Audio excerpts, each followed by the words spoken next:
Oke, mari kita sambung lagi kelanjutan dari novel Heavenly Demon. 2 tahun sebelumnya, Lauren menghampiri Profesor Henry Albert dan menceritakan apa yang ia rasakan kepada Amy. Ya, itu adalah pertama kalinya ia bergenggaman tangan dengan seorang wanita, dan nampaknya benih-benih cinta mulai tumbuh pada hati Lauren. Tapi permasalahannya sulit baginya untuk mengucapkan hal tersebut secara langsung kepada Amy. Apalagi jika dirinya ditolak, ia takut persahabatan yang telah mereka jalin akan kandas juga begitu saja. Mendengar hal tersebut tentu saja membuat Henry senang. Ialah yang dari awal menciptakan skenario ini, yaitu membuat Lauren mencintai sepupunya Amy, walaupun Amy sama sekali tidak mengetahui rencana Albert sendiri. Tapi pada intinya seluruh rencananya berjalan sesuai dengan apa yang ia inginkan. Tapi tentu saja Albert juga tidak ingin memperlihatkan sisi tersebut terlalu jelas. Jadi mau tidak mau ia pun memberikan nasihat yang seharusnya tidak ingin ia ucapkan. Henry Albert menjelaskan bahwa apapun yang saat ini Lauren lakukan akan disorot oleh seluruh mata. Itu semua karena Lauren adalah putra termuda dari keluarga Dimitri yang berusaha untuk menguasai benua. Jadi jika Lauren mengucapkan atau mengutarakan perasaannya kepada Amy saat ini, maka seluruh mata akan tertuju kepada Lauren. Dan walaupun Amy menerima cinta tersebut, tapi rasanya pasti akan sedikit berbeda. Jadi nasihat dari Henry adalah agar Lauren memperkuat tekad dan keyakinannya kepada Amy, lalu siap untuk menerima resiko apapun. Mendengar pidato tersebut, entah bagaimana Lauren pun nampaknya setuju dan mulai membulatkan tekadnya juga. Beberapa waktu setelahnya, siapa sangka kejadian yang tak kalah pentingnya menimpa Henry Albert secara langsung. Ia ditunjuk untuk menjadi kepala Departemen Sejarah di Akademi Kairo, dan Presiden Akademilah yang menunjuknya secara langsung. Tentu saja itu adalah hal yang tak terduga, tapi penunjukan tersebut juga tidak dilakukan oleh Presiden Akademi secara mendadak. Ada beberapa pertimbangan. Pertama, sejarah telah berubah sepenuhnya dan Henry Albert menjadi salah satu dari orang yang menyaksikan sejarah tersebut karena ia pernah bertarung bersama Roman Dimitri di Front Selatan yang menjadi cikal bakal masyhurnya nama Roman Dimitri. Lalu yang kedua, Henry Albert juga memiliki kedekatan dengan Lauren Dimitri yang merupakan putra bungsu dari keluarga Dimitri. Jadi nampaknya memberikan posisi tersebut kepada Henry Albert adalah hal yang tepat. Sebenarnya dahulu saat Henry Albert dipilih menjadi profesor di akademi, banyak yang tidak menyukainya. Apalagi tidak sedikit juga yang tidak begitu yakin bahwa Henry Albert benar-benar memiliki hubungan dengan Roman Dimitri. Tapi seiring berjalannya waktu, semuanya berubah. Kini setiap profesor juga mulai menghormatinya, dan pada akhirnya setiap orang pun setuju jika Profesor Henry Albert mendapatkan posisi Kepala Departemen Sejarah.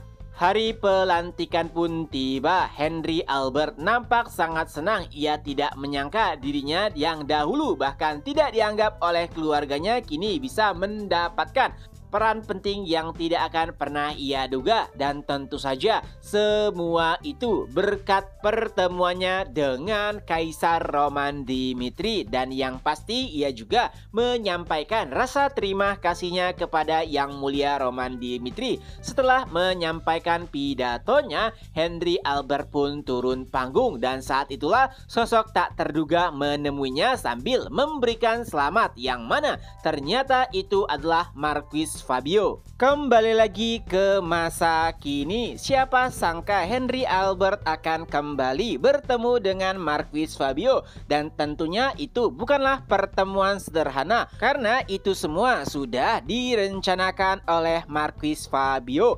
dahulu. Setelah perang selesai, Marquis Fabio sering mengadakan pesta di istananya. Saat itulah ia mendengar nama Henry Albert. Tentu saja sebagian orang tidak terlalu mempedulikan Henry Albert, tapi tidak dengan Marquis Fabio. Instingnya kuat, seolah-olah ia seperti menemukan hal baru yang menarik yang harus ia ulik. Dan ternyata instingnya benar. Rencana Henry Albert bisa diendus oleh Marquis Fabio, dan itu juga merupakan sebuah kesempatan baginya untuk bisa menjalin hubungan yang baru. Ami, pasangan dari Lauren Dimitri, adalah keponakan dari Henry Albert, yang artinya saat ini Henry Albert memiliki hubungan langsung dengan Kekaisaran Dimitri. Tentu saja itu adalah hal yang menarik perhatian Marquis Fabio dan menemuinya secara berkala, sehingga mereka memiliki hubungan yang lebih dekat. Marquis Fabio kembali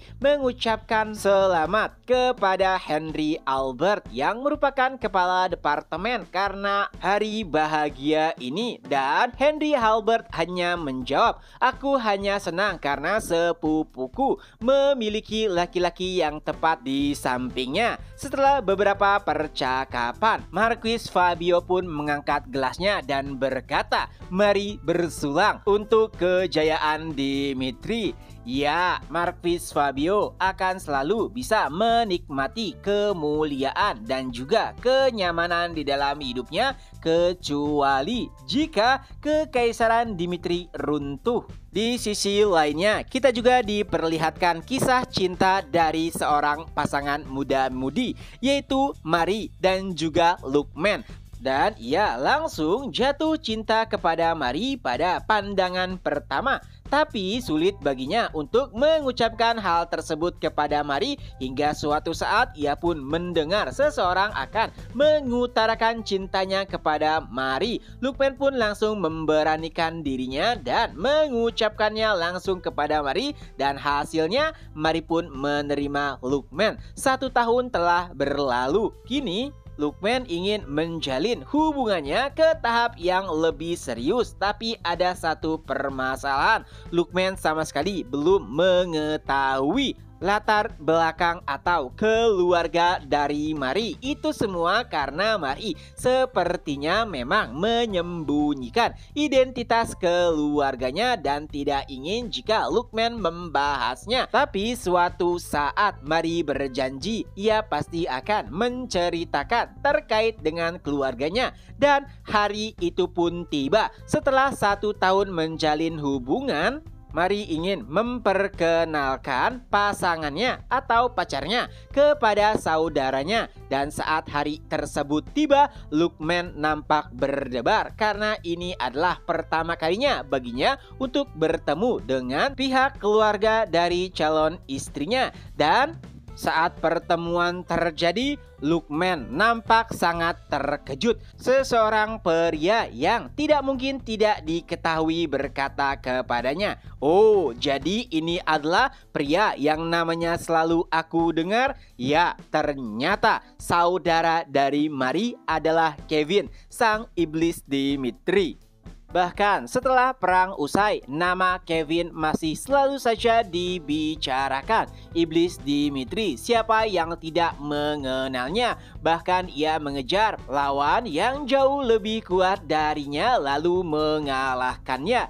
Insiden penangkapan Ares adalah pencapaian terbesar yang tidak bisa dilupakan oleh orang-orang. Ares, pengkhianat Dimitri yang jelas-jelas jauh lebih kuat dari Kevin, dapat dikalahkan dan diseret olehnya seperti anjing. Itu adalah insiden yang menggemparkan benua, dan jika kau menyebutkan nama Kevin, maka orang-orang akan ketakutan. akhirnya Lukman pun sadar dan paham kenapa Mary menyembunyikan identitas keluarganya. Nah, sebenarnya Mary sendiri senang memiliki latar belakang yang baik, apalagi saudaranya merupakan orang kepercayaan dari Kaisar Roman Dimitri. Tapi semuanya berubah tak kala ia masuk ke akademi. Latar belakang yang awalnya ia banggakan nampaknya menjadi mengganggu dirinya, apalagi saat orang-orang mengetahui jika